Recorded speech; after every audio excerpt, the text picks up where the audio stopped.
రామచంద్రుడు, రామభద్రుడు, తిమ్మన కవి,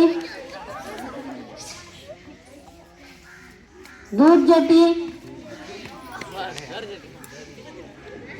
మల్లన్న, తెనాలి రామకృష్ణుడు, సోరణ కవి,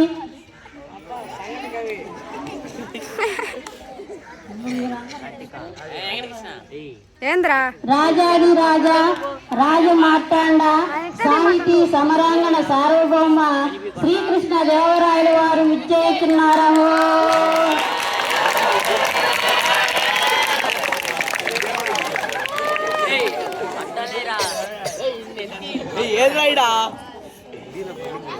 అందరూ ఆసనంకండి. అష్టదిగ్గజ కవులకు, సాహితీ ప్రియులకు, పురప్రజలకు స్వాగతం. మా స్థానంలో జీవితాన్ని ఆనందంగా గడుపుతున్న జానపదులు మాకు కొన్ని రసవత్తరమైన సమస్యలు పంపించారు. మీరు వాటిని రసవత్తంగా పూరించి నేటి బోన విజయ సభను రంజింపజేయండి. చిత్తం రాజేంద్ర, కవిచంద్ర, వీతోటి నేటి బోన విజయ సభను ప్రారంభించాలని నా అభిలాష. కానీ ప్రభు, మీ ఏలుబడిలో ఎన్నో భాషలు ఉండగా తెలుగు భాషపై ఇంత మమకారం చూపడానికి గల కారణం ఏమిటో? అదేమిటి పెద్దనామాత్య, మందార మకరందాలు జాలువారే తెలుగు భాషను ఇష్టపడని వారుందురే. తెలుగు దేలనందువా, తెలుగు దేలయన్న దేశంబు తెలుగు, నేను తెలుగు వల్ల గుండ తెలుగు కొండ, ఎల్ల నృపుల గొలుపు నెరుగవే బాసాడి, దేశ భాషలందు తెలుగు లెస్స.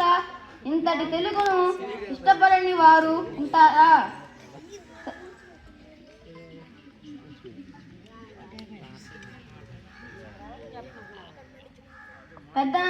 పెద్దనామాత్య మీరు ఇప్పుడు పెద్దనామాత్య కవులారా, నేను తరువాత పద్యపూరణ చేస్తాను. మీరు ఇప్పుడు పద్యపూరణకు సిద్ధం కండి. చిత్తం ప్రభు, మీ అభిప్రాయమే శిరోధార్యం. పెద్దనామాత్య, మీ పద్యపూరణకు సమస్య ఇదిగో. అగ్రజానుడులై రణజాగ్రజులుగా. ఆహా, ఏమి సమస్య?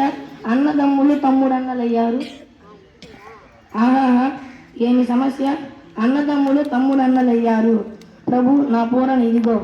పుష్యమినన్ భరతాగ్నుడు పుట్టినాడు, మొనసి లక్ష్మణుడన్ దాశ్లేష పుట్టినాడు, భరత శతజ్ఞుల భరత లక్ష్మణ క్రమమిది ఎరసి జోడ నగ్రజానజులై అనుజాగ్రజులుగా. కానీ ప్రభు, లోక వ్యవహారంలో రామ లక్ష్మణ భరత శతజ్ఞులని ఉంటుంది. కవి గారు, ఇప్పుడు మీరు గాడిద ఏడ్చన్ గదన్న గణ సంపన్న అనే పద్యాన్ని పూరించండి.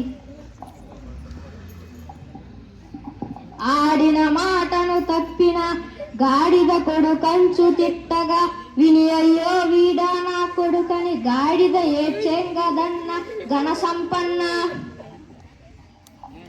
దూర్జటి గారు, దీన్ని పరిష్కరించండి.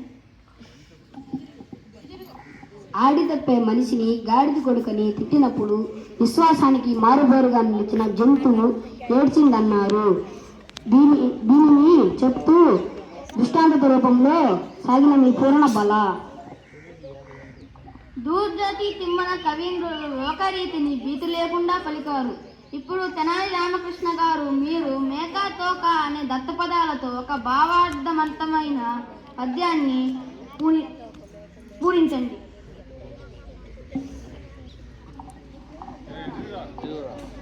ప్రమాణం చేస్తూ మమ్మెల్లిన దేవరా, నన్ను ఆదరిస్తే కాదంటానా? ఆలకించండి మహాప్రభు. మేక తోకకు మేక తోక, మేకకు మేక, మేక తోకకు తోక, తోక మేక, మేక తోకకు మేక తోక, మేకకు మేక, మేక తోకకు తోక, తోక మేక, మేక తోకకు మేక తోక, మేకకు మేక, మేక తోకకు తోక, తోక మేక, మేక తోకకు మేక తోక, మేకకు మేక, మేక తోకకు తోక, తోక మేక, మేక తోక తోక తోక తోక, తోక మేక, మేక తోక తోక తోక తోక, తోక మేక. భట్టుమూర్తి గారు దీన్ని పరిష్కరించండి. మీరు సామాన్యుల కారు రామకృష్ణ. ఏమేమి మేకల కాపరి అడవికి మేకకై మేకలను తీసుకుపోతాడా? ఒక మేక ముందర పోతుందా, ఆ మేక వెనుక తోక భాగం ఉంటుంది. ఎలా మేకల మంద పోతున్న తీరును మేకా తోక అన్న దత్త పదాలతో చక్కగా చెప్పారు రామకృష్ణ. శభాష్ రామకృష్ణ, మీ కత్తికి రెండు వైపులా పొదనుంది, అందుకే మరి మీరు వికట కవి అయ్యారు. రామభద్ర, ఇప్పుడు మీరు పూలదండ, గోలకొండ, మూలముండ, కొత్తకుండ అనే పదాలతో భావార్థవంతమైన ఒక పద్యాన్ని పూరించండి. చెప్తాం ప్రభు. ఓయి కురురాజా మీ కోడి కొత్త గోల కొండవని విను మూలముండదిగా బండమున గెలిపించు పాండుసుతులు గెలిపించు నురమునను బోలదండ రే కొత్తకుండా. పెద్దనా మాత్రం దీన్ని పరిష్కరించండి. చిత్తం ప్రభు. ఓ ఇక్కురు రాజా, నీ కొడుకు దుర్యోధనునికి ఒత్త గోల కలిగిన మనసు. ఆకారంలో కొండలాగా ఉంటాడు, కానీ బుద్ధి బలం లేనివాడు. నా మాట వినుము, యుద్ధం వస్తే సర్వం నాశనం అవుతుంది. యుద్ధంలో ధర్మానికి బదులుగా పాండవులు గెలుస్తారు, నీ కుమారులు మరణిస్తారు. కవి పండితులారా, మీరు సమస్యాపూరణ పద్య గానాలతో మా మనసెంతో ముడిసినది. ఇంతటితో ఈ సభ సమాప్తం.